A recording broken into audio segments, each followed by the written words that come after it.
မိုးရီစရွာလာတဲ့အချိန်မှာအဖျားတက်တာတွေလည်းပုံများလာတတ်တယ်မိုးတွင်းကာလမှာအိမ်မှာတရားရောက်ကအဖျားတက်ပြီဆိုတာနဲ့ဒီအိမ်မှာရှိတဲ့အဖျားကြဆေးတွေကြိုက်ခဲပြောက်ဆေးတွေကိုအလွယ်တကူပေးတောက်လိုက်ကြတယ်တချို့တွေခါကြတော့လည်းဆေးဆိုင်ကိုတွားမေးပြီးတော့အကြိုက်ခဲပြောက်ဆေးတွေအဖျားကြဆေးတွေတွားပြီးတော့ဝယ်တောက်လိုက်ကြတာပေါ့နော်ဒီနေရာမှာတာမန်လို့ထင်ရပေမဲ့တချို့တော့ဆေးတွေကဒီဆေးတောက်ပြီးတာနဲ့ခန္ဓာကိုယ်တစ်ခုလုံးမှာအနီခွက်တွေထွက်လာတဲ့ခန္ဓာကိုယ်တစ်ခုလုံးမှာတွေးယိုစိတ်ပြီးတော့ဆေးရုံအရေးပေါ်ကိုရောက်သွားစေနိုင်တယ်ဒီလူနာတွေထဲကမှကျွန်တော်ကိုယ်တိုင်ကြုံတွေ့ခဲ့ရတဲ့လူနာတယောက်အကြောင်းကိုကျွန်တော်ပြောပြပေးပါမယ်မင်္ဂလာပါကျွန်တော်ကတော့ဒေါက်တာစင်မထမ Facebook YouTube တက်တော့ကနေပြီးတော့ကျမရဲ့ဝူဒရာတွေစီးပွားဝူဒရာတွေမျှဝေပေးနေတဲ့ဆရာဝန်တယောက်ပါဒီလူနာရဲ့အဖြစ်အပျက်ကိုပြောရမယ်ဆိုရင်မိုးတွင်းကာလတစ်ခုမှာပေါ့နော်ဖျားအရန်တက်တယ်ခြေလက်တွေကြိုက်ခဲတဲ့ခါကျတော့သူကမနေနိုင်တော့အိမ်ဘေးမှာရှိတဲ့ဆေးဆိုင်တွားပြီးတော့အကြိုက်ခဲပြောက်စေဖျားကြစေတစ်ခုကိုဝယ်တောက်လိုက်တယ်အဲ့ဒါပြီးတော့ညနေပိုင်းခါကျတော့လေသူထပ်ပြီးတော့အားမရဘူးပေါ့နော်သူအဖျားကအမြန်မပြောက်ဘူးဆိုပြီးတော့သူစိတ်မရှိတဲ့အတွက်ကြောင့်မလို့အိမ်ဘေးနာကအပုံဆရာတယောက်စီကိုတွားပြီးတော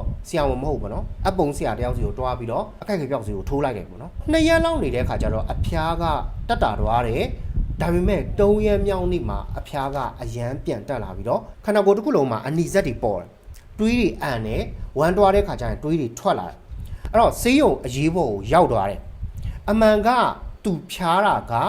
ရိုးရိုးတာမန်အဖျားမဟုတ်ဘဲနဲ့တွေးလွန်တုပ်ကွေးဒဏ်ကြီးဖြစ်နေတယ်ဒီမှာပုံမှန်ပြလာတဲ့အတိုင်းဆိုရင်တော့ဒီချင်ကြားကြောင့်မိုးတွင်းကာလတွေမှာတွေးလွန်တုပ်ကွေးအဖြစ်များတယ်အရင်ကတော့တွေးလွန်တုပ်ကွေးဆိုတာကကလေးတွေမှာပဲဖြစ်တယ်ဆိုပြီးတော့ကျွန်တော်တို့တော်တော်များများသိထားကြတော့ဗောနော်အခုနောက်ပိုင်းခါကျတော့လူကြီးတွေမှာတွေးလွန်တုပ်ကွေးကဖြစ်လာပြီအဲ့တော့ကလေးပဲဖြစ်ဖြစ်လူကြီးပဲဖြစ်ဖြစ်ဒီမိုးရဒီကာလမှာဖျားပြီးဆိုရင်ကျွန်တော်ကတတိထားတင်တယ်ပြီးရင်ကျွန်တော်ပြောခဲ့တဲ့လူနာလိုမျိုးဒီတွေးကြရစိတ်ကိုအလွယ်တကူမတောက်တင်ဘူးဗောနော်စီအကြောင်းကိုတရေချာလေးနားလေတဲ့လူရဲ့အကြံဉာဏ်ကိုယူတင်တယ်လူတော်တော်များများမတိကြနေတာကဒီလိုမျိုးတွေးလွန်တုပ်ကွေးဖြစ်နေတဲ့အချိန်မှာအကြိုက်ခဲပျောက်စီတချို့ပေါ့နော် aspirin တို့ ibuprofen တို့ diclofenac တို့ဒီလိုမျိုးအကြိုက်ခဲပျောက်စီတွေဆိုရင်တော့ကျွန်တော်ခန္ဓာကိုယ်ထဲမှာရှိတဲ့တွေးခဲဓာတ်တွေကိုတွားပြီးတော့ထိခိုက်စေပြီးတော့တွေးယိုစီးနိုင်ခြေကိုပိုများသွားစေတယ်အဲ့တော့တနည်းအားဖြင့်ခြေလက်တွေမှာအနီစက်တွေထွက်လာမယ်အစာရင်ဦးလန်းကြောင်းမှာတွေးယိုစိမ့်တာတွေဖြစ်လာမယ်တွေးအံမယ်ဒါဝမ်းတွားရင်တွေးတွေပါမယ်ဒီလိုမျိုးတွေဖြစ်လာတာပေါ့နော်အဲ့တော့ကမ္ဘာ့ကျန်းမာရေး WHO အဖွဲ့အစည်းကိုယ်တိုင်ဒီမိုးရဒီကာလအတွင်းမှာဖျားတဲ့အခါကျရင်တွေးလွန်တုပ်ကွေးလို့တန်တရားရှိတယ်ဆိုရင်ဒီဆေးတွေကိုဒီအကြိုက်ခဲပြောက်ဆေးတွေကိုရှောင်ဖို့ပြောထားတယ်အဲ့တော့ဒီမှာပုံမှန်ပြလာတဲ့အတိုင်းပဲဒီ aspirin ibuprofen diclofenac ပြီးတော့ mefenamic acid ဆိုတာလည်းရှိသေးတယ်အဲ့တော့ဒီလိုမျိုးဆေးတွေက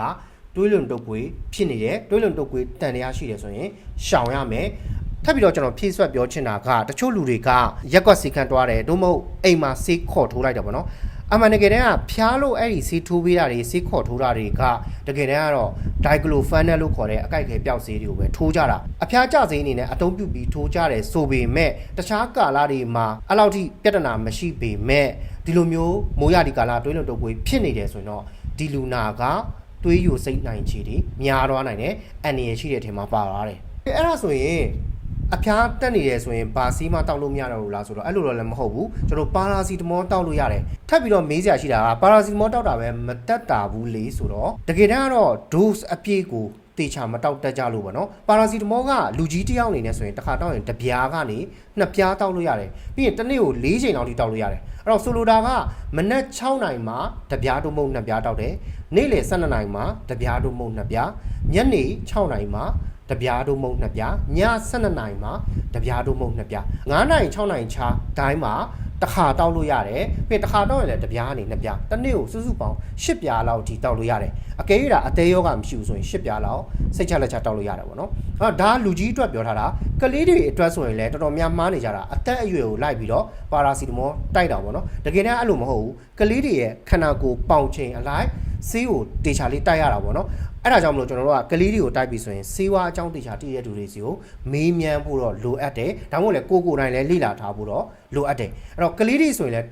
တစ်နေ့ကို4ချိန်လောက်ထိတိုက်လို့ရတယ်ကလေးနဲ့ပတ်သက်ပြီးတော့ဒီဆေးဝါးကိုပါရာစီတမောဘယ်လိုတောင်းရမလဲဆိုတာလဲကျွန်တော်ဗီဒီယိုတစ်ခုမှတင်ထားပေးတာရှိတယ်အဲ့ဒါတစ်ချက်ပြန်ရှာကြည့်လိုက်ပေါ့နော်ဒါကြောင့်မလို့အဖျားကျဆေးဆိုတာနဲ့အကုန်လုံးတူတူတော့မဟုတ်ဘူးတချို့ဆေးတွေခါကြတော့ခန္ဓာကိုယ်တစ်ခုလုံးထိခိုက်စေနိုင်တယ်အခက်မတင်ရင်တကူလုံးတွေးရစိမ့်ပြီးတော့ဆေးရုံအရေးပေါ်ကိုရောက်သွားစေနိုင်တယ်တချို့ဆေးတွေခါကြတော့ကိုယ့်ရဲ့လက်ရှိယောဂါကိုအမြန်တက်တာစေနိုင်တယ်ဒါကြောင့်မလို့ဆေးရွေးချယ်တာကိုလည်းတေချာလေးကူးဆိုင်ဖို့လိုအပ်တယ်ဒီချိန်ဒီကာလမိုးရာဒီမှာဖျားပြီးဆိုရင်ဆေးရုံချက်ချင်းတင်တဲ့လက္ခဏာတွေကိုလည်းတည်ထားဖို့လိုတယ်ဘိုက်ကအရန်နာလာတယ်အန်လာတယ်တွေးအန်လာပဲဖြစ်ဖြစ်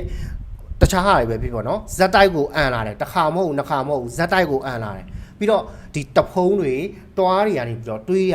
အလိုလိုနေယိုထွက်တယ်ဒါမှမဟုတ်လေတွားတိုက်ပြီးတဲ့နောက်ပိုင်းမှာ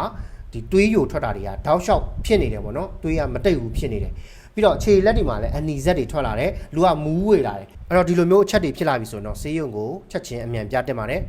နေရာမှာအရေးကြီးတာကဖျားပြီဆိုရင်ဆေးပေးလိုက်တာနဲ့ဘယ်လိုအခြေအနေမှာဘယ်ဆေးပေးတင်မပေးတင်ဆုံးဖြတ်တတ်တာနဲ့ကမတူဘူးပေါ့နော်ဒီလိုမျိုးဆေးဝါးနဲ့ဆိုင်တဲ့ပညာရက်တွေကိုကိုကစနစ်တကျနားလည်ထားတဲ့ဆိုရင်ကိုမိသားစုအတွက်လည်းလုံခြုံတယ်ကိုကဆေးဆိုင်ဖွင့်နေတယ်ဆိုရင်ဆေးလာဝယ်တဲ့သူတွေအတွက်လည်းပို့ပြီးတော့လုံခြုံတယ်အဲ့တော့ကိုကဆေးဝါးပညာကိုမိသားစုအတွက်တေချာလေးစနစ်တကျနားလည်ခြင်းနဲ့ကိုယ့်အတွက်စနစ်တကျနားလည်ခြင်းနဲ့ဒါမှမဟုတ်လေတစ်ချိန်မှာဆေးဆိုင်ဖွင့်ဖို့အတွက်ဆေးဝါးနဲ့ပတ်သက်တဲ့ပညာတွေကိုတေချာနားလည်ခြင်းနဲ့ဆိုရင်တော့ကျွန်တော်ကိုယ်တိုင်တင်ကြားပေးနေတဲ့ HIB Zone Club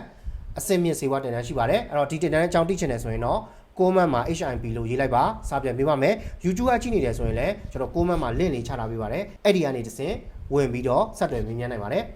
လာမယ့်ဇူလိုင်10ရက်နေ့မှာဖွင့်မှာဖြစ်တဲ့အတွက်ကြောင့်မလို့အခုချိန်ကစပြီးတော့ကြိုတင်စီစဉ်သွင်းလို့ရပါပြီအဲ့တော့ဒီဗီဒီယိုကမိတ်ဆွေအတွက်အသုံးဝင်နေဆိုရင်ကျေးဇူးပြုပြီးတော့ like share လုပ်ပေးပါဦးကျွန်တော်ရဲ့ channel တွေ page တွေကိုလည်း like subscribe လုပ်ထားပေးပါဗီဒီယိုဒီကြည့်ပြီးတဲ့အတွက်ကြောင့်မလို့ကျေးဇူးတင်ပါတယ်အဆအဆရရအဆင်ပြေပြေကြပါစေမင်္ဂလာရှိတော်နေလေးဖြစ်ပါစေ